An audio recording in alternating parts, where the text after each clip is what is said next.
My daughter-in-law thought I was fast asleep after the sleeping pill she slipped into my dinner. She quietly entered the room and opened the safe.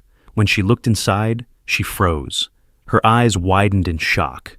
Before we continue, please subscribe to the channel and let us know where you are listening in the comments. The china plates felt heavier than usual as I arranged them on the dining table. 64 years on this earth, and suddenly my own hands seemed unfamiliar, like I was playing a role in someone else's house. I stepped back to survey the table. White linen, polished silverware, the good crystal glasses reserved for occasions. Everything looked right, but nothing felt right anymore. The living room behind me had changed in ways I couldn't quite articulate. My favorite reading chair, the leather wingback that had occupied the spot by the window for 15 years, now sat awkwardly in the corner near the bookshelf. Family photos on the mantel had been rearranged. My granddaughter's graduation picture, which I'd kept front and center, was now third in line behind two photos of Myrtle and Alfred at some charity gala I didn't remember attending. "Let me help you with that, Ward. You shouldn't be doing all this work alone." I turned to find Myrtle standing in the dining room doorway. Her smile was bright, practiced, the kind salespeople use when they're working on commission.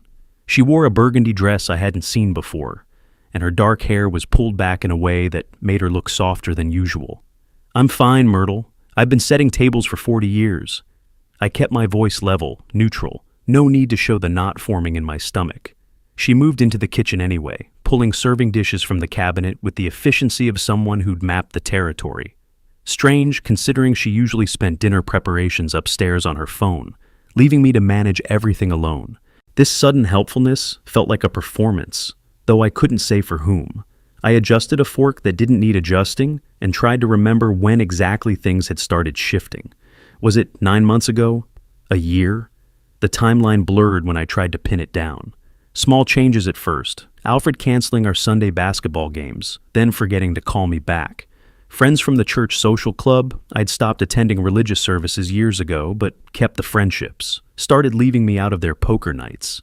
When I asked Henry about it, he'd seemed uncomfortable, mentioning something about Myrtle saying I was going through a rough patch and needed space. The front door opened. Alfred walked in, tie loosened, briefcase in hand.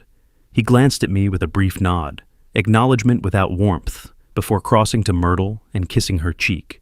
"How was work?" she asked, touching his arm with proprietary tenderness. "Long. Is everything ready for tonight?" "Almost. Your father's been helpful." The way she said helpful carried a subtle emphasis, as if my competence was surprising. Alfred checked his phone, thumbs moving across the screen. "Good. What time are your parents getting here?" 7. We have 20 minutes. He nodded without looking up. My son, my only child, stood 15 feet away and couldn't spare me eye contact. I turned back to the table, straightening a napkin that was already perfectly aligned. The distance between us hadn't always existed. I'd taught Alfred to ride a bike, helped him with calculus homework, drove him to college visits. We'd rebuilt a '67 Mustang together in the garage, spending Saturdays covered in grease and arguing about proper torque specifications. That car sat in the driveway now, untouched for 2 years. Alfred said he was too busy to work on it anymore. I walked to the basement stairs, descended into the cooler air of my wine cellar. The familiar scent of oak and concrete steadied me. I selected a Cabernet from 2019. A good year, nothing too flashy, and paused before heading back up. The small mirror near the basement door reflected a face I barely recognized. When had those shadows appeared under my eyes? The gauntness in my cheeks? The doorbell rang as I emerged. Through the window, I saw Olive and Herbert Stone standing on the porch, Olive holding a covered dish, Herbert in a sport coat despite the September heat. I opened the door, and Olive's face lit up. "Ward, happy birthday to my wonderful son-in-law's father." She'd never quite figured out the right title, but her warmth was genuine. Herbert extended his hand, his grip firm and sure. "Good to see you, Ward. Thanks for having us." "Come in, please. We're glad you could make it." They were good people, the Stones. Herbert had worked construction for 35 years before retiring, and Olive volunteered at the library. They'd raised Myrtle in Clearwater, in a modest house where neighbors knew each other's names. How they'd produce someone like Myrtle remained a mystery I hadn't solved. "What a lovely home you have, Ward. You must be so proud of everything you've built." Olive's eyes swept the living room with genuine admiration. My chest tightened. Yes, I was proud. I'd bought this house in 1998, back when Tampa real estate was reasonable. I'd replaced the roof, renovated the kitchen, planted the oak tree in the backyard that now provided shade for half the yard. This was my home, mine. So, why did it increasingly feel like I was a guest here, tolerated but not truly welcome? Thank you, Olive. Let me take that dish. We moved toward the dining room. Myrtle appeared from the kitchen, embracing her mother, kissing her father's cheek. Happy birthday, Daddy. 68 looks good on you. Alfred emerged from wherever he'd disappeared to, shaking Herbert's hand, complimenting Olive's dress. We all took our seats, Myrtle and Alfred on one side, Olive and Herbert on the other, me at the head of the table where I'd sat for 27 years. I watched Alfred defer to Myrtle about which dishes to serve first. I watched Myrtle guide the conversation toward Herbert's recent fishing trip, her mother's volunteer work, Alfred's latest project at the engineering firm. I watched myself become invisible in my own dining room. The food came out, roasted chicken, potatoes, green beans, and I realized I couldn't remember who'd actually cooked it. Had I? Had Myrtle? The preparation had happened in some fog I couldn't quite penetrate. Dad, Myrtle told me you forgot to pay the utilities last month. We can't have that happening again. Alfred's voice was matter of fact, almost bored, as he reached for the potatoes. The statement hung in the air like an accusation. Olive and Herbert continued eating, apparently not registering the tension. I paid them on time, the same day I always do. I kept my voice steady, stating simple fact. Alfred shrugged, the gesture dismissive. Well, we got a disconnect notice, so something went wrong. Something went wrong. As if I'd become unreliable, forgetful, incompetent. As if my 43 years of paying bills on time had suddenly evaporated into senile confusion. I picked up my wine glass and took a careful sip, buying time to swallow the anger rising in my throat. Across the table, Myrtle watched me with an expression I couldn't quite decode. Was it concern or something else? Something colder? The conversation moved on. Herbert told a joke about his fishing buddy. Olive asked about the neighbors. Alfred checked his phone again. And I sat at the head of my own table, feeling like a ghost at someone else's dinner party. Herbert launched into a story about his fishing trip to Lake Okeechobee, something involving a snapped line and a base that got away. Everyone's attention shifted toward him, even Alfred looking up from his phone. The perfect moment for someone to act unnoticed.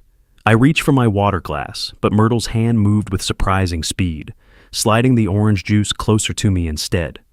Ward, you've barely touched your juice. You need to stay hydrated. Drink up. Her voice carried that same artificial sweetness from earlier. I looked down at the glass, pulpy orange liquid catching the chandelier light, and something in my gut twisted. I'll drink it in a moment. Let me enjoy Herbert's story first. Dad, listen to Myrtle. She's right about you needing to drink more water, or juice. Alfred's automatic support came without him even turning his head fully toward me. I picked up my fork instead, spearing a green bean I had no appetite for. But I didn't eat it. I held it suspended above my plate while keeping my eyes on Herbert, who was demonstrating the angle of his fishing rod with animated gestures. Meanwhile, my peripheral vision stayed locked on Myrtle. She shifted in her seat. Her right hand dropped below the table edge, disappearing into her lap. My heart rate kicked up, but I kept my face neutral, slightly bored if anything. An old man only half listening to fishing stories he'd heard variations of 100 times. Herbert's voice filled the room. So I'm reeling, and suddenly, wham! The line goes completely slack. Olive gasped on cue. Alfred mumbled something about bad luck. And in that moment of collective distraction, I saw it. Myrtle's hand emerged from her lap, holding something small, maybe the size of a sugar packet. Her movements were swift, practiced, the hand sweeping over my juice glass, a quick shake of white powder hitting the liquid, her index finger stirring once, twice, so fast I might have missed it if I'd blinked. Then her hand was back in her lap, empty, and she was laughing at something Herbert said about losing his lucky lure. My fingers tightened on the napkin in my lap, the cloth bunched in my fist, but my face remained calm. I couldn't afford to react, not yet. How many times had this happened before? The thought crashed through my mind like breaking glass. How many dinners had I sat through, drinking whatever she offered, waking up the next morning groggy and disoriented, blaming it on age. Those mornings when I couldn't remember driving home from the grocery store. The afternoon I'd found myself in the garage with no memory of walking there. The night I'd woken up at 3 a.m. in my reading chair, fully dressed, with hours missing from my memory. Not age, not decline, poison. The word felt melodramatic even as it formed in my thoughts, but what else could it be? Myrtle had just put something in my drink, something she didn't want anyone, especially me, to know about. Oh, Myrtle, you take such good care of everyone. Ward is lucky to have you in the family. Olive beamed at her daughter with motherly pride. The irony made my stomach turn. I set down my fork carefully, precisely, in exactly the right position on my plate. "I think I'll get some dessert started," Myrtle announced, standing gracefully. "Ward, would you mind bringing out the extra napkins? They're in the kitchen drawer." She wanted me away from the table, away from the glass. Or maybe she wanted to dispose of evidence. That small packet had to go somewhere. I counted to 10 in my head, letting her get a comfortable distance ahead. Then I pushed back my chair. "Of course, I'll just be a moment." The kitchen was separated from the dining room by a partial wall and a wide doorway. I could see Myrtle at the counter, her back to me, reaching into the trash can. Her shoulders had a tension I recognized, the posture of someone completing a task they desperately wanted finished. I moved quietly for a man my age, my footsteps muffled by the rubber soles I'd started wearing after my hip replacement 3 years ago. From my angle, I watched her push something deep into the trash, her fingers working it underneath coffee grounds and what looked like vegetable peelings from dinner prep. She pressed down firmly, ensuring it was buried, then stepped back and exhaled, a small breath of relief. I opened the napkin drawer with deliberate noise. The wooden slide mechanism announced my presence. Myrtle spun around, her expression smooth and innocent within half a second. "Oh good, you found them. We're running low out there with 5 people." "No problem." I collected the cloth napkins, white with blue embroidered edges, part of a set my late wife had loved, and stacked them neatly in my palm. My movements were slow, methodical, the movements of an old man whose reflexes had dulled, whose sharpness had faded. Let her think that. Let her believe her performance was working. I walked back to the dining room, distributed napkins to everyone who didn't really need one, and settled back into my seat. The orange juice sat there, innocent-looking, deadly. My mouth had gone dry, but I wouldn't touch that glass for anything. Herbert had moved on to a different story now, something about his granddaughter's soccer tournament. Myrtle rejoined us, sitting down with a satisfied smile, reaching for her wine. She glanced at my juice glass, and I caught the flicker of annoyance when she saw it still full. But she couldn't push too hard, not with her parents here, not without raising suspicions. I picked up my water glass instead, took a long drink, and watched her jaw tighten almost imperceptibly. Inside, my mind raced through questions at a speed that contradicted my calm exterior. How long had she been doing this? Weeks? Months? What was the substance? Sedatives? Something stronger? And more importantly, why? What did she gain from drugging me? The answer came with cold clarity, credibility. Every foggy morning, every forgotten conversation, every missed appointment built the case that Ward Ferguson was declining, losing it, no longer capable of managing his own affairs. And Alfred, my own son, had already accepted that narrative, already started treating me like a burden that needed managing rather than a father who deserved respect. I set down my water glass with a hand that didn't shake, though everything inside me wanted to overturn the table and demand answers. But that would accomplish nothing. Rage without strategy was just noise. "Ward, you look tired. Maybe you should turn in early after dinner." Myrtle's voice dripped with false concern. "I'm fine." 2 words, simple, final. Across the table, Herbert raised his wine glass. "Well, before we dig into whatever dessert Myrtle's prepared, I want to say thank you for hosting. Good food, good company, that's what birthdays are about." We all raised our glasses. All except me. I raised my water glass instead, and saw Myrtle's eyes narrow just slightly before she plastered on another smile. The evening continued around me while I sat at the head of my table, looking like a docile old man enjoying family time, but inside, behind my carefully neutral expression, I was counting, calculating, planning. I'd caught her this time, by accident, by luck, by the simple act of watching at exactly the right moment, which meant she'd gotten away with it before, multiple times, maybe dozens. The glass of poison juice sat 3 inches from my right hand, a loaded weapon disguised as hospitality. I wouldn't drink it, but I wouldn't throw it away either. Evidence had a way of becoming useful when you needed it most. Olive launched into an enthusiastic description of their bathroom renovation. We went with subway tiles for the shower. Classic, you know. But Herbert wanted this ridiculous rainfall shower head that cost more than our first television. Herbert laughed, picking up the thread. It says the woman who insisted on heated floors in Florida, where it's 70 degrees in January. The table responded with polite chuckles. I watched the dynamics, the easy flow of their banter, and felt the weight of what I was about to do settle into my bones like lead. My hand moved to my glass. The orange juice caught the light, looking perfectly ordinary, perfectly deadly. I lifted it slowly, drawing every eye to the gesture. I'd like to propose a toast to Herbert, who... I stopped, let my face go slack, stared at the glass as if I'd forgotten why I was holding it. The silence stretched for 3 seconds. 4. 5. Alfred, could you grab that envelope from the side table? The blue one. My thoughts are scattered today. My son stood immediately, chair scraping against hardwood. Sure, Dad. Living room? Yes. Next to the lamp. Myrtle's eyes tracked Alfred as he left the dining room, her attention for once diverted from me. Herbert filled the gap without missing a beat. Oh, don't worry about the toast, Ward. Birthdays at my age are just counting exercises anyway. He picked up where Olive had left off, describing how the contractor had installed the shower valve backwards and they had discovered it only after the tile work was finished. 15 seconds. Maybe less. My right hand stayed visible on the glass stem. My left hand moved beneath the table edge, silent and sure. 40 years arranging furniture in retail showrooms had taught me precision, how to shift a 300-pound armoire an inch to the left without scratching floors, how to make adjustments so subtle customers never noticed the change.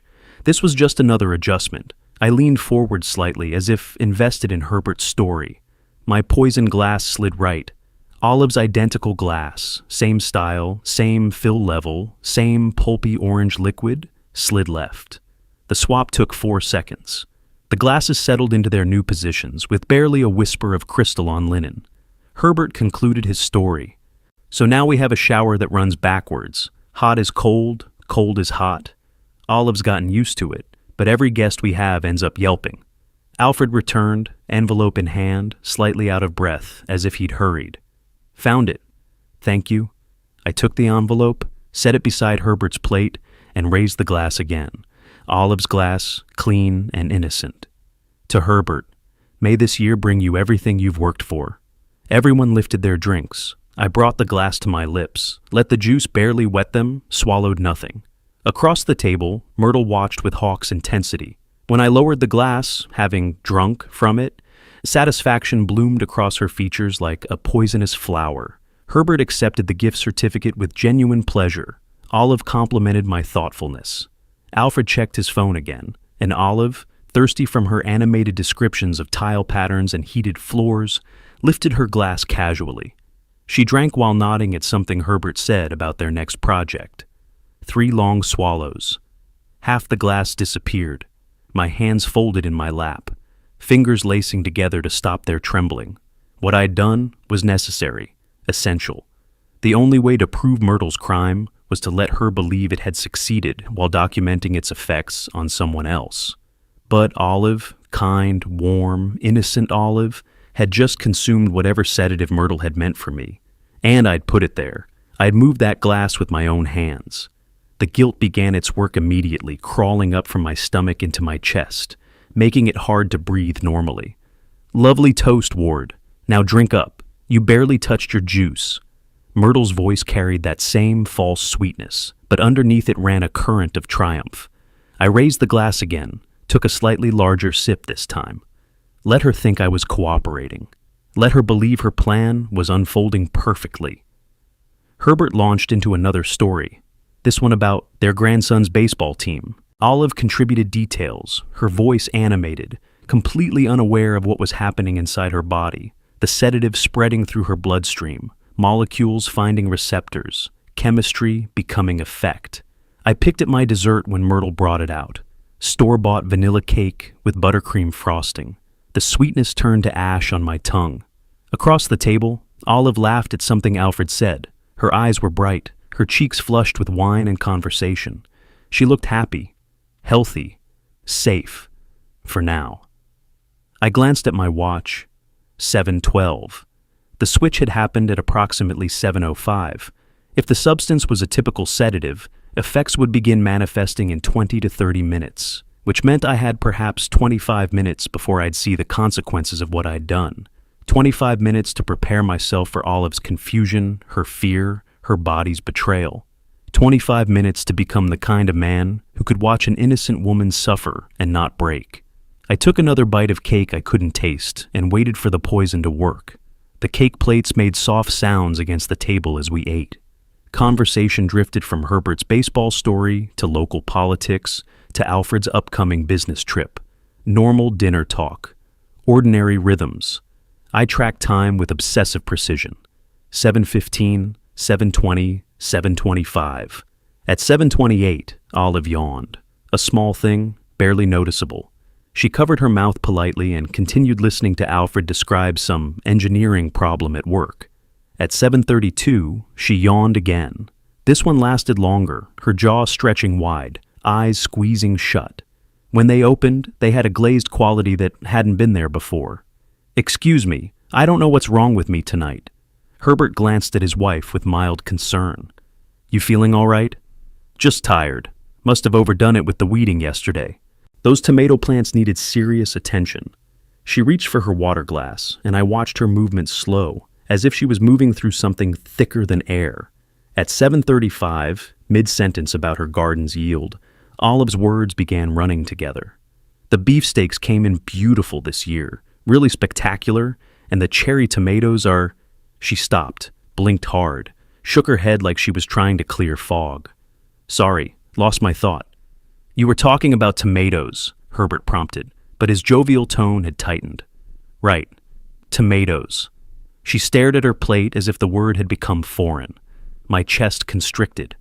There it was, the cognitive impairment, the way sedatives scrambled neural pathways and made simple thoughts feel like complex equations.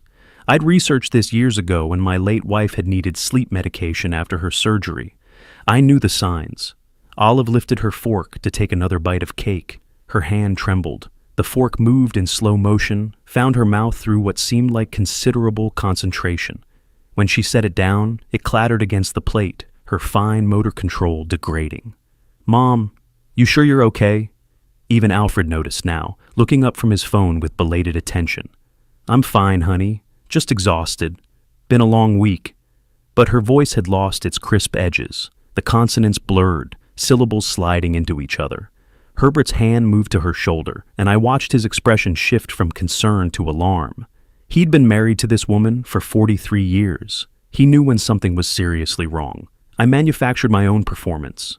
A wide yawn, complete with sound effects. I pressed my fingers to my temples and let my shoulders slump. "Heavy day, I guess. Age catches up with all of us."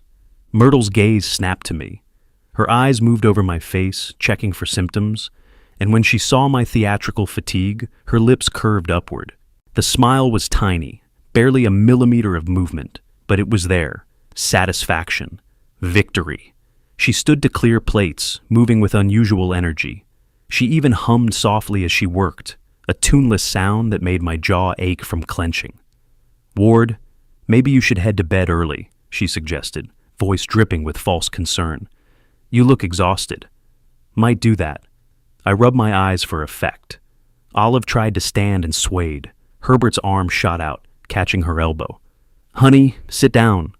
"No, I want to go home. I'll be fine once I'm in my own bed." The stubborn pride in her voice was heartbreaking. She knew something was wrong, but couldn't identify what, so she retreated to familiar territory. Home, bed, safety. "Maybe you should rest in our guest room," Myrtle offered, but her tone was perfunctory. She wanted them gone, wanted to focus on me, to see if her sedative had done its job. "No, thank you. Herbert, let's go." Olive pushed herself up from the chair with Herbert's help. Her legs wobbled. Her pupils were dilated, dark moons and hazel irises. The movement to the front hallway happened in slow stages. Herbert gathered their things. Olive's purse, his jacket, car keys, while his wife leaned against the wall. She kept insisting she was fine, but her eyelids drooped like curtains falling on a finished performance. Alfred helped with their coats, making awkward small talk.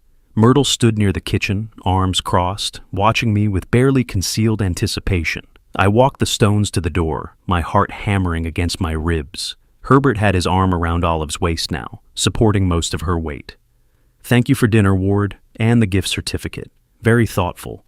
Herbert's automatic politeness couldn't mask the worry in his eyes. His hand trembled against Olive's side. "Get home safe." The words felt like lies. Nothing about this was safe. Olive smiled at me, but her focus was off, eyes not quite meeting mine. "Such a nice evening, thank you." The words came out slowly, carefully, as if she was concentrating hard on each syllable. Herbert guided her down the porch steps. She stumbled once, and he caught her, his grip tightening. I stood in the doorway watching them make their slow progress to the car. Herbert opened the passenger door, helped Olive inside, fastened her seatbelt with the tenderness of a man caring for something precious. He looked back at me before getting in the driver's side. Our eyes met across the yard. In that moment, I saw his fear, naked and raw. His wife was sick, getting worse, and he didn't understand why. I nearly broke, nearly called out the truth, nearly confessed everything, but I didn't. I raised my hand in a wave. Herbert returned it with a tight nod and climbed into the car. The engine started. Headlights swept across my lawn. The car backed out of the driveway, turned, and rolled down the street. I watched until the taillights disappeared around the corner. Behind me, I heard Myrtle's footsteps approaching. The front door clicked shut. The house suddenly felt smaller, the air heavier. I turned to face my daughter-in-law and son. Myrtle's eyes fixed on me with predatory intensity. "You look terrible, Ward. You should really get some rest." Alfred glanced between us, oblivious as always. "Yeah, Dad, maybe lie down. We'll clean up." I manufactured another yawn, let my eyelids droop, became the man they expected to see, drugged, tired, declining. "Maybe you're right. I think I'll turn in." "Good idea." Myrtle's smile widened just slightly. She thought she'd won, thought her plan had worked perfectly, thought I was on my way to becoming the confused, incompetent old man she'd been building me into for months. I shuffled toward the stairs, playing the part, while my mind stayed razor-sharp behind the performance. Outside, somewhere in the Tampa night, Herbert was driving Olive home. She'd be struggling to stay awake, probably already asleep by the time they reached Clearwater. He'd help her inside, get her to bed, maybe call their doctor in the morning if she didn't improve. And I'd done that to them, put them through that fear and confusion because I needed proof. The guilt lived in my chest now, a permanent resident. But so did the certainty that I'd made the right choice. Sometimes justice required sacrifices, even if those sacrifices came from innocent people who deserve better. I climbed the stairs with exaggerated slowness, gripping the banister like a man who needed support. Behind me, I heard the television click on. Some crime show. The irony so sharp it almost made me laugh. "I'm heading to bed. Long day. Good night, you two." My voice carried the fatigue I'd been performing all evening, projected loud enough to reach wherever they had settled. "Night, Dad. Sleep well." Alfred's response came automatic and distant, already absorbed by whatever was on the screen. "Rest well, Ward. Sweet dreams." Myrtle's voice held something underneath the surface, satisfaction, anticipation. The tone of someone whose plan was unfolding exactly as designed. Sweet dreams. The phrase echoed in my head as I reached the top landing and turned toward my bedroom. Let's see whose dreams turn into nightmares tonight. My bedroom sat at the end of the hall, the master suite I'd occupied alone since my wife passed 7 years ago. I entered, closed the door with a soft click, and turned on the bedside lamp. The warm glow filled the space. Familiar furniture, familiar shadows. A room where I'd slept 10,000 nights, now transformed into a stage for the final act. I sat on the edge of the bed and checked my watch. 8:12. I needed to give this performance 10 minutes. Long enough for someone getting ready for bed, changing clothes, brushing teeth, the rituals of evening routine.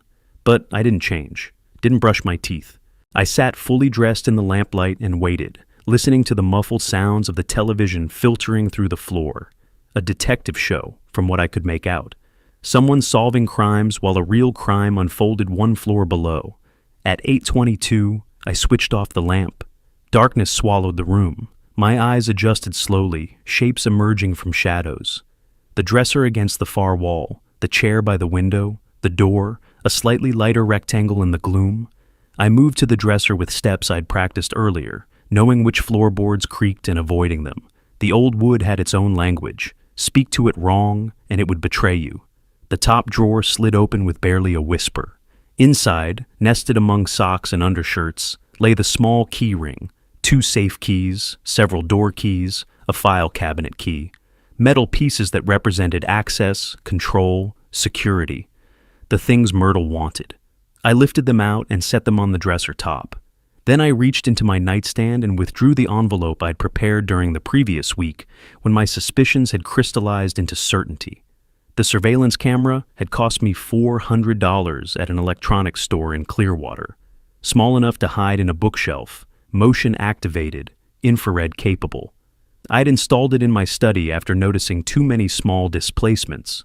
A folder moved, papers slightly out of order, my computer showing programs I hadn't opened. The camera had captured everything. Myrtle entering my study at 2 in the afternoon on August 30th while I was supposedly napping. Myrtle opening file cabinets, photographing documents with her phone, leaving everything almost, but not quite, exactly as she'd found it. I spread the printed photographs across the drawer's bottom, the clearest image on top, Myrtle's face caught in perfect infrared clarity, bent over my filing cabinet, her expression focused and intent. No ambiguity, no room for excuses. Beneath the photos, I laid out the text message printouts. Those had required different resources. A phone specialist named Marcus, who operated out of a small shop on Dale Mabry Highway. $200 and my phone in his possession for 3 hours. He'd mirrored Myrtle's messages from the family plan account, extracted them, printed them. The conversations with Jennifer Chen, college roommate, apparently still close confidant, ran across 4 pages. Dated discussions spanning 6 months. The old man won't last much longer if we help things along. Once he's declared incompetent, everything transfers. Alfred won't fight it. He already thinks his father's losing it. Clinical, calculated, cold. I read them again in the darkness, my eyes having adjusted enough to make out the words. Each sentence was a punch to the gut, but I'd moved past shock into something harder, more useful, rage with a purpose, anger with direction. The final piece was my handwritten note, composed earlier that afternoon in careful block letters. You thought I wouldn't notice? Police are already on their way. WF. A lie about the police, for now. But the effect would be the same. Panic, fear, the desperate scramble of someone whose plan had collapsed. I placed the note on top of everything, my signature bold and unmistakable. Ward Ferguson, not the confused old man she'd been building, not the incompetent victim she'd been creating. The real me, sharp, aware, and ready to fight. Standing back, I pulled my phone from my pocket and photographed the drawer's contents. Evidence of my evidence. Insurance if something went wrong, if somehow this didn't work. The photo captured everything, the surveillance image, the text printouts, the note. I sent it to my email account with a timestamp. Digital backup, stored in the cloud where Myrtle couldn't reach it. Then I adjusted the drawer, leaving it open exactly 1 inch. Not enough to be obvious from across the room, but enough that someone searching, someone looking for those safe keys, would notice immediately. A detail that would draw her hand like gravity. I stepped back to the bed and lowered myself onto the mattress, springs creaking softly. The drawer sat there in the darkness, barely visible, packed with destruction. Now came the hardest part. Waiting. I lay back against the pillows, still fully clothed, phone clutched in my right hand. Upstairs, the television continued its background murmur, Myrtle and Alfred watching their show, waiting for the sedative to fully take effect, waiting for me to slip into the deep unconsciousness that would make me vulnerable. Except I wasn't unconscious. I was awake, just alert, and the trap was set. My heart hammered against my ribs in steady, hard beats. I counted them. Tried to slow my breathing, tried to think through what came next. She'd come eventually. Had to. The safe keys were essential for whatever she had planned. Accessing accounts, documents, valuables. She'd wait until she thought I was deeply under, then she'd creep down here and search. And when she opened that drawer, I closed my eyes, not sleeping, just waiting in the darkness with the patience of a hunter who'd already positioned the snare and now had to trust it would hold. Outside my window, Tampa's night sounds filtered through. Distant traffic, a neighbor's dog barking, the rustle of palm fronds in the breeze. Normal sounds. An ordinary Thursday night in September. Except nothing about tonight was ordinary. I'd crossed a line earlier, poisoning Olive by proxy, using an innocent woman as my proof. That guilt still lived in my chest, heavy and permanent. But this, setting a trap for the woman who'd spent a year poisoning me, manipulating my son, isolating me from friends, building a case for my incompetence so she could steal everything I'd built, this felt like justice. The drawer sat there in the darkness, waiting, and so did I. The phone screen showed 8:47 when I placed the call. I kept my voice low, barely above a whisper, cupping my hand around the speaker. Tampa Police, non-emergency line. How can I help you? I need to speak with a detective. It's about an attempted poisoning. Tonight, in progress. A pause. Keyboard clicks. Transferring you now. 3 rings, 4. Then a male voice, professional but tired. Detective Griffin, what's the situation? I laid it out in economical sentences. The poisoning attempt at dinner, the surveillance footage, the text messages, the systematic isolation and manipulation, each fact a building block, constructing the case in real time. Mr. Ferguson, those are serious allegations. What kind of proof are we talking about? Photos of her doing it, surveillance footage of her searching my office, text messages planning it. I'm sending them now. My thumb moved across the screen, attaching files, hitting send. The phone made its soft whoosh sound, evidence transmitted across digital space, landing in Detective Griffin's inbox. Silence on the line while he reviewed. I imagined him scrolling through images, reading texts, his expression changing from skeptical to concerned. I'm looking at these now. Stay on the line. More keyboard sounds, a muttered conversation with someone in the background. Then Griffin's voice returned, sharper now. Mr. Ferguson, don't confront her. Don't do anything. We're obtaining a warrant. We'll be there in 40 minutes. Can you stay safe until then? I'm in my bedroom, doors closed. She thinks I'm drugged and sleeping. I'll stay here. Good. Keep this line open if you can. If anything changes, if you feel threatened, call 911 immediately. Understood. We're on our way. The call ended. My phone's clock read 8:53, 40 minutes. Maybe less, maybe more. Time stretched and compressed simultaneously, becoming something fluid and unreliable. I set the phone on my chest, feeling its weight, its warmth. Upstairs, the television continued. A chase scene from the sound of it. Sirens, shouting, dramatic music. Life imitating art, imitating life. The minutes accumulated slowly. 8:59, 9:04, 9:11. Each one measured by my phone's digital display. Each one an increment of tension building in my chest. At 9:17, I heard Myrtle laugh at something on the show. The sound filtered through the ceiling, casual and light. The laugh of someone whose evening was going exactly according to plan. My left hand rested on my chest, fingers spread across my sternum, feeling my heart's rapid percussion. I counted beats. An old technique from my early days running a furniture store when vendor negotiations went sideways and I needed to stay calm, count heartbeats, steady the breathing, maintain control. 68 beats per minute, too fast.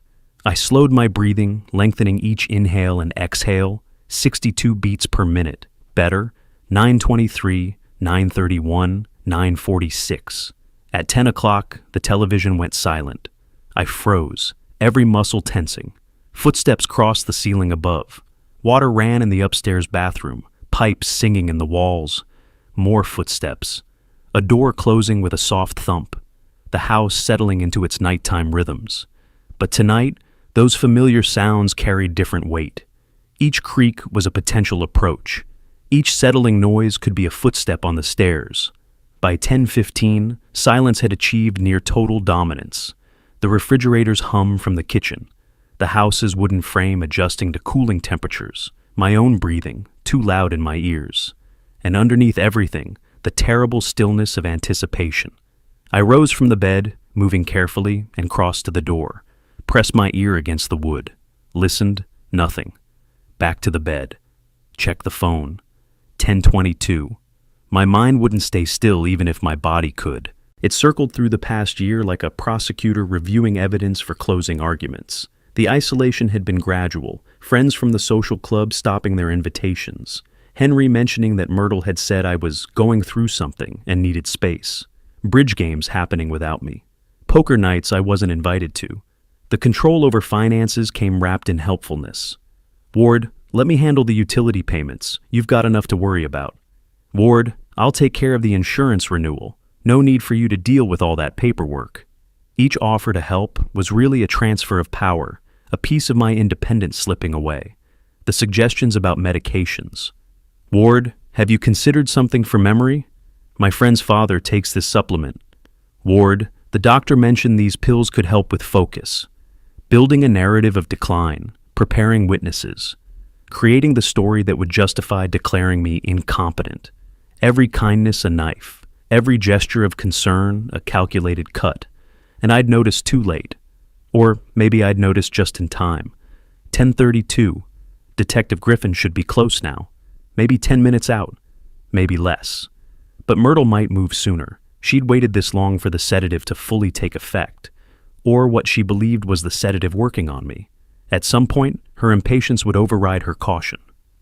I closed my eyes, not to sleep, but to heighten other senses. Listening became my primary mode. Every tiny sound magnified in the darkness. The house creaked. An old sound, familiar. The settling of wooden joists and beams. My heart accelerated. 74 beats per minute. 80. I forced myself to breathe slowly. What would she do when she opened that drawer? The question played on repeat. Would she run? Would she destroy the evidence? Would she realize the police were coming or believe my bluff? Would she come for me? That last thought sent ice through my veins. I'd assumed she'd panic and flee. But what if panic made her dangerous? What if she decided the only solution was to finish what she'd started? My hand found my phone, thumb hovering over the emergency call button, just in case. 10:38. Somewhere in Tampa, Detective Griffin was driving through the night. Somewhere upstairs, Myrtle and Alfred lay in bed, one sleeping innocently, one perhaps plotting the next move. And here in my first-floor bedroom, I waited in the darkness with my trap set and my evidence documented and my heart pounding out the seconds until everything came crashing down. The drawer sat against the far wall, barely visible. I stared at its shadow shape, wondering if I had thought of everything, if my plan would work, if justice would finally arrive. Any moment now, any moment. The sound came at 11:16. A creak.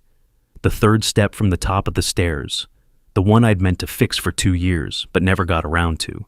That distinctive groan of old wood under weight. Every muscle in my body tensed. Then I forced relaxation, becoming dead weight against the mattress, arms loose, head tilted left, mouth slightly open. The picture of unconscious vulnerability. Footsteps crossed the hardwood hallway. Careful placement, heel to toe. Someone who knew which boards complained and which stayed silent. Myrtle had learned my house well during her time here. I regulated my breathing, in for 4 counts, hold for 2, out for 6. The rhythm of deep sleep, the cadence of sedation. Through my barely cracked eyelids, I watched my bedroom door. The hallway light created a faint glow around its edges. The door swung inward with agonizing slowness. 1 inch, 2 inches, 6. Her silhouette appeared in the doorframe, backlit by the dim hall light. She stood motionless, listening, watching for any sign of wakefulness. I kept my breathing steady. In, hold, out, in, hold, out. 30 seconds passed, maybe 40.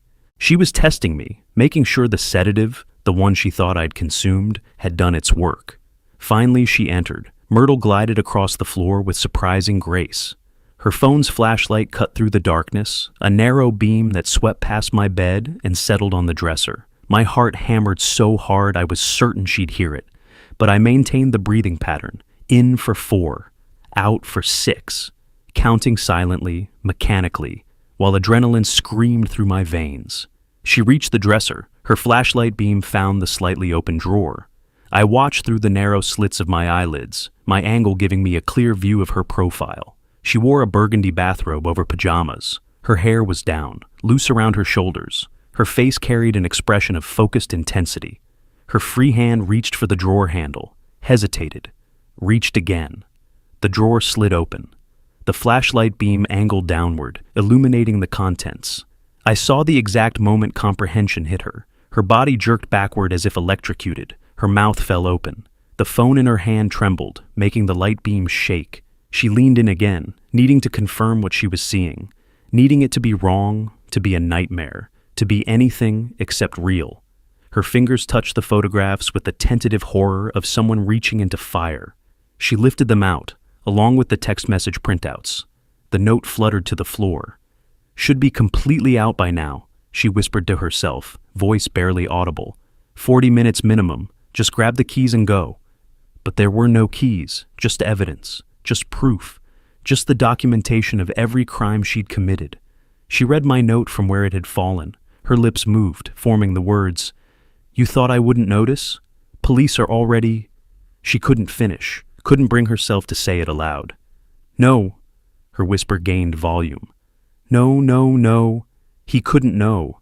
He drank it. I watched him drink it." Denial wrestling with reality. Logic fracturing under the weight of impossibility. I lay perfectly still, watching her face cycle through emotions like a slideshow. Confusion, disbelief, horror, calculation, fear. There it is, I thought. The mask falls. Not the concerned daughter-in-law now. Just a thief caught with her hand in the safe. Her eyes darted to the bed, to me, checking if I was still unconscious. I kept my breathing steady. The performance of my life. She turned back to the evidence in her hands, reading the text messages more carefully now. Each line drove the knife deeper. I could see it in the way her shoulders hunched, the way her head shook in small, involuntary denials. "This isn't happening," she gasped. "Delete the files, burn the photos, fix this, fix this." Her panic was fragmenting her thoughts, breaking them into desperate commands to herself. Then she made her decision. She spun toward the door, the photographs and printouts clutched against her chest like a shield. Her bathrobe swirled around her legs. Her phone's flashlight beams swept wild arcs across the walls. She was running. I counted to 3, gave her just enough rope, let her think escape was possible. Then I opened my eyes fully, swung my legs off the bed, and stood. My knees protested. 64 years of living made sudden movements more complex than they used to be. But I was upright and moving before she reached the hallway. I flipped on my bedside lamp. Light flooded the room. Myrtle was already at the stairs, one hand on the banister, starting her ascent. Time to end this. I walked to my bedroom door and stepped into the hallway. My voice came out calm, almost conversational, the tone of someone asking about the weather. "Where are you going, Myrtle?" She froze. 5th step up, her back to me, body rigid. The photographs trembled in her grip. I waited. Let the silence build. Let her understand that running wouldn't work, that the trap had already closed, that every move she made now was just another piece of evidence. She turned slowly, facing me. Her expression tried for confusion, for concern, but couldn't hide the terror underneath. She started, stopped, started again. I heard you moving around. I wanted to check if you were feeling all right." The lie came out weak, unconvincing. Her usual smooth manipulation had abandoned her. I smiled. No warmth in it, just acknowledgement of her effort. With sedatives in my juice, each word precise, clean, facts laid out like evidence in a courtroom.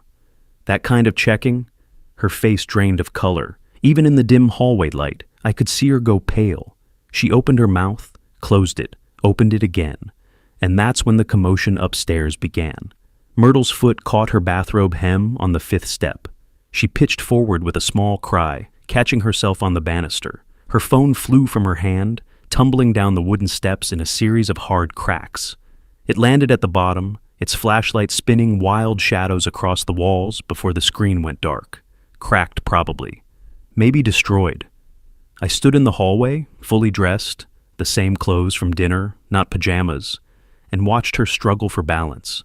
Watched her realize that every assumption she'd made tonight was wrong. Behind her, at the top of the stairs, a door opened. "What's going on?" Alfred's voice thick with sleep and confusion. "Myrtle? Dad?" He appeared in the upstairs hallway wearing boxers and an old Tampa Bay Rays t-shirt. His hair stood up at odd angles. He squinted against the light, trying to make sense of the scene below. His wife halfway down the stairs clutching papers. His father standing alert and dressed in the first-floor hallway. "Alfred, go back to bed." Myrtle's voice had gained a sharp edge. "Everything's fine." "Doesn't look fine." Alfred descended 3 steps, hand extended toward his wife in automatic protection. But he stopped when he got a clear view of her face, my face, the photographs in her grip. Something here didn't match the story he'd been told about his father's declining mental state. I picked up Myrtle's phone from where it had landed near my feet. The screen was spiderwebbed with cracks but still glowing faintly.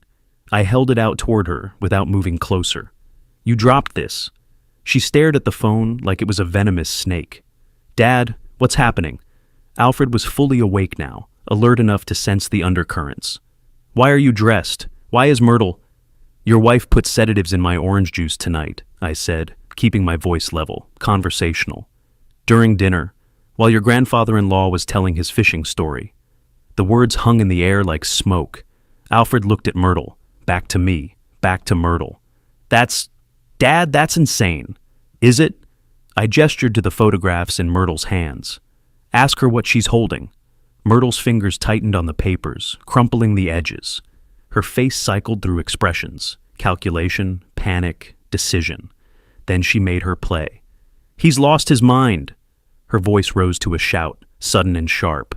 "I've been telling you for months, Alfred. He's getting worse. Now he's accusing me of poisoning him.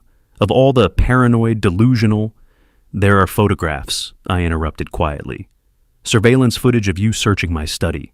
Text messages with Jennifer Chen discussing how to help things along and get me declared incompetent." Alfred's face went slack. "Dad, that sounds—" "Alfred, tell him he's wrong!" Myrtle was shouting now, desperation disguised as indignation. "Tell him he's confused. He needs help. We've been trying to help him." She was good, even cornered, even caught. She was making her play. Gaslight the victim. Make the accuser seem delusional. Force the son to choose between wife and father. Alfred stood frozen on the stairs, caught between 2 people he trusted, unable to reconcile what he was hearing. And then the doorbell rang. Sharp, insistent. Everyone froze. The doorbell rang again, followed immediately by heavy fist-on-wood pounding. Authoritative. Official. "Tampa police, open the door." The voice carried the unmistakable weight of law enforcement. No room for negotiation. Myrtle's face went from pale to gray. Her mouth opened, but no sound came out. Alfred gripped the banister, knuckles white. "Police? Dad, what did you—" "I called them." I walked toward the front door, moving past the stairs where Myrtle stood trapped, unable to ascend or descend without passing me. "Around 9 o'clock, sent them the evidence. They've been obtaining a warrant." "Evidence of what?" Alfred's voice cracked. "Dad, this is attempted poisoning, fraud, conspiracy." I reached the door but didn't open it yet, turned back to look at Myrtle. "Among other things, probably. I'm not a lawyer. The detectives can explain it better." More pounding on the door. "Tampa police, we have a warrant. Open the door now." Myrtle finally found her voice.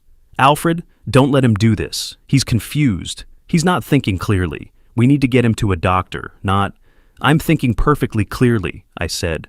"Clearer than I have in months, actually. Turns out not being poisoned helps with mental acuity." I looked at my son, really looked at him, saw the confusion, the fear, the desperate hope that this was all some terrible misunderstanding. "I'm sorry you have to see this, Alfred. I'm sorry it came to this. But your wife has been drugging me for months, isolating me, building a case to have me declared incompetent so she could take control of my assets." I paused. "Our assets, everything I built, everything I planned to leave you." "She wouldn't," Alfred started, but his voice had no conviction, because somewhere deep down, past the denial, past the loyalty, he was starting to see it, the pieces clicking together, the strange suggestions about my medications, the way she'd encouraged distance between us, the insistence that I was declining when I felt fine. The pounding came again. "Final warning! Open this door!" I turned to the door, put my hand on the knob. looked back one last time at Myrtle, frozen on the stairs with the evidence of her crimes clutched in her trembling hands. "You know what the funny thing is?" I asked. "If you just waited, you would have gotten everything eventually. I'm 64. Statistically, I've got maybe 20 years left, probably less. But you couldn't wait, could you? Had to speed things along." I turned the deadbolt. The lock clicked open. "Now you'll have plenty of time, just not the way you planned." I opened the door. Detective Marcus Griffin stood on my porch, badge held up, 2 uniformed officers flanking him. Behind them, a patrol car's lights painted red and blue across my lawn. "Mr. Ferguson," Griffin's voice was professional, controlled. "I'm Detective Griffin. We spoke earlier. Come in, Detective." I stepped aside, gesturing to the tableau in my hallway. Myrtle on the stairs, photographs in hand. Alfred above her, still processing. The domestic scene transformed into crime scene. Griffin's eyes took it all in with practiced assessment. He stepped through the doorway, officers following. "Mrs. Myrtle Ferguson," his gaze fixed on Myrtle. "I need you to come down here, please. We have questions about some concerning evidence." The trap had closed, justice had arrived, and I stood in my doorway watching my daughter-in-law's face as she realized there was nowhere left to run. Detective Griffin stepped across my threshold, badge clipped to his belt, 2 uniformed officers flanking him. The first officer was a woman, nameplate reading Chen, her hand resting near her duty belt with practiced casualness. The second was younger, maybe 30, taking in the scene with sharp eyes. "Mr. Ferguson?" Griffin's voice carried the exhaustion of someone who'd seen too many domestic situations turn dark. "I'm Detective Marcus Griffin. We spoke earlier. Is this the individual you reported?" He gestured toward Myrtle, still frozen on the stairs, photographs clutched against her chest. She didn't wait for my answer, didn't wait for anything. Her survival instinct overrode rational thought. She pivoted and ran, not down toward us. That path was blocked. She bolted up the stairs, past a stunned Alfred, heading for the upper hallway, for the kitchen that connected to the back door, for escape. "Ma'am, stop!" Officer Chen moved immediately, but Myrtle was already disappearing around the corner. I heard her footsteps pounding overhead, heard the kitchen door crash open. Then silence. Then Myrtle's voice, high and panicked. "Get out of my way!" Officer Chen had circled the house. I realized it immediately. Standard procedure. Griffin at the front, Chen at the back. No escape routes. Chen's voice filtered down from upstairs, calm and authoritative. "Ma'am, please stay where you are. Come back inside." Footsteps again, slower now, defeated. Myrtle descended the stairs with Officer Chen behind her. Her face had gone from gray to ashen. The photographs were gone. She'd dropped them somewhere in her flight. Griffin pulled a folded document from his jacket. "Mrs. Myrtle Ferguson, I have a warrant to search these premises in connection with suspected attempted poisoning and attempted theft." He read key phrases aloud, each one landing like a hammer blow. "Authorization to search and seize evidence related to said crimes." Alfred descended the stairs behind them, moving like a sleepwalker. Each word from Griffin drove him deeper into incomprehension. "Dad?" His voice barely qualified as a whisper. "What's happening?" "Your wife poisoned my drink tonight," I said, keeping my voice neutral. "The police are here to arrest her." "This is insane!" Myrtle found her voice suddenly, high and sharp. "He's setting me up. He switched the glasses himself. He's been unstable for months. Ask Alfred." Griffin's expression didn't change. "Mrs. Ferguson, we'll get your statement shortly. Right now, I need to see the evidence Mr. Ferguson mentioned." I walked to my study, the officers following. From my desk drawer, I retrieved the plastic bag containing the small packet I'd excavated from the trash during the chaos after the Stones left. The evidence I'd staged, prepared, protected. "This is the packet she used. You'll find her fingerprints on it. Inside is zolpidem, a sedative." I laid out the surveillance photographs next. Myrtle in my study, caught in infrared clarity, rifling through my filing cabinet. Then the printed text messages. 6 pages of conversation with Jennifer Chen, methodically planning my incompetence, my decline, the transfer of my assets. Griffin photographed each piece of evidence before collecting it, building his chain of custody, making this case courtroom ready. "I'll need to fingerprint Mrs. Ferguson," he said, "and test the contents of this packet." Myrtle backed toward the wall. "I'm not giving you anything without a lawyer." "That's your right," Griffin agreed. "But the warrant authorizes us to collect evidence regardless of your cooperation. Officer Rodriguez, the field kit." The younger officer produced a fingerprint collection kit. Myrtle tried to pull away when he reached for her hand, but Chen steadied her with a firm grip on her elbow. "Ma'am, you can cooperate, or we can do this at the station. Your choice." Myrtle's hands trembled as Rodriguez pressed her fingers to the ink pad, then to the card. One finger at a time. Thumb, index, middle, ring, pinky. Professional, methodical, irreversible. Griffin compared the prints to those on the packet using a portable magnifier. His expression shifted from neutral to grim. "Match," he said quietly. "Rodriguez, test the powder." A field test kit came out. A small amount of white powder went onto a reagent strip. The strip turned bright, unmistakable blue. "Positive for zolpidem," Rodriguez confirmed. Alfred sank onto the bottom stair, head in his hands. His shoulders shook. When he looked up at me, his eyes held questions I had no intention of answering tonight. I crossed to the kitchen and returned with the glass that had held the juice. Olive's glass, the one that had contained the sedative meant for me. I'd preserved it exactly where I'd left it on the counter. "Detective, this is what Olive Stone drank. The glass meant for me. You'll want to test it." Griffin's jaw tightened. "Mrs. Stone consumed this?" "Yes. She's probably at home by now, wondering why she felt so exhausted tonight. Or maybe already at the hospital if Herbert took her there when her symptoms worsened. We'll need to check on her immediately." Griffin pulled out his phone, stepped away, made a quick call. His voice was too low to hear, but I caught fragments. "Olive Stone, sedative, Tampa General." He returned, his expression darker. "Paramedics transported Mrs. Stone to Tampa General 40 minutes ago. Severe drowsiness, slurred speech, difficulty staying conscious. Her husband told them she'd only had dinner and juice." "She had my juice," I said, "which contained the sedative Myrtle meant for me." Myrtle's face drained of its last remaining color. "That wasn't supposed to, she wasn't—" She stopped, realized she'd just admitted it. Griffin turned to her fully. "Myrtle Stone Ferguson, you're under arrest on suspicion of attempted poisoning and attempted theft. You have the right to remain silent. Anything you say can and will be used against you in a court of law. You have the right to an attorney. If you cannot afford an attorney, one will be provided for you. Do you understand these rights?" Myrtle's mouth opened, closed, opened again. "Do you understand these rights?" Griffin repeated. "I want a lawyer," she whispered. "Noted." Griffin nodded to Chen. "Cuff her." The metallic click of handcuffs closing around Myrtle's wrists was the sound of justice actualized. Her hands secured behind her back, photographs and packets and text messages all beyond her reach now. Alfred watched his wife being arrested, watched the officers guide her toward the door, watched his entire life collapse around him. "Dad," he started, stopped, started again. "You knew? All evening you knew?" "Yes." "And you didn't tell me?" I looked at my son, really looked at him, and saw the man who'd chosen his wife over his father without question, who'd accepted her narrative about my decline without investigating, who'd distanced himself because it was easier than confronting uncomfortable truths. "Would you have believed me?" I asked, "or would you have sided with her?" He had no answer. The police car's lights painted red and blue across my lawn as they led Myrtle outside.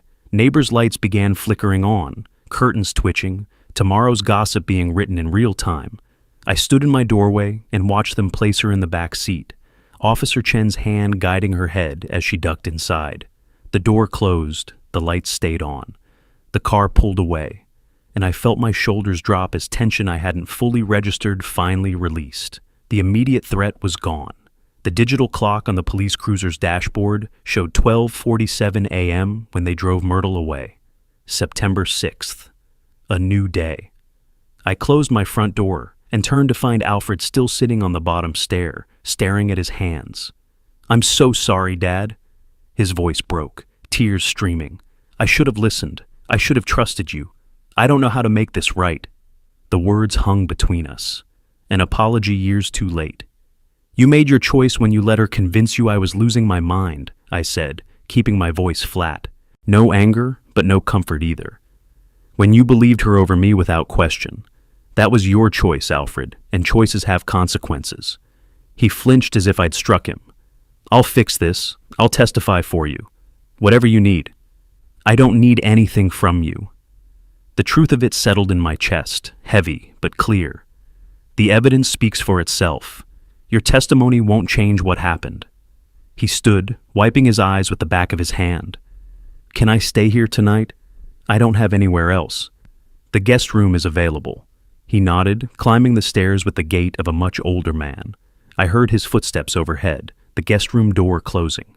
I sat in my living room chair and waited for dawn. Morning brought Detective Griffin's call at 7:30. Olive Stone was stable at Tampa General. They'd pumped her stomach, administered activated charcoal, kept her under observation.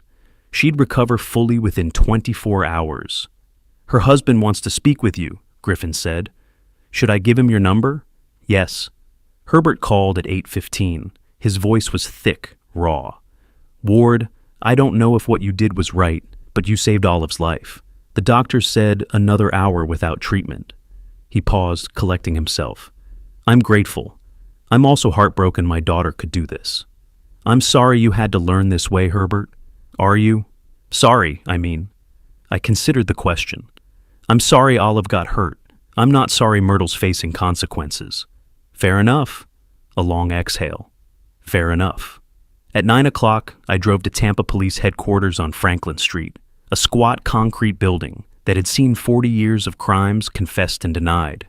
Detective Griffin met me in the lobby, guided me to an interview room, recording device on the table, coffee in a foam cup.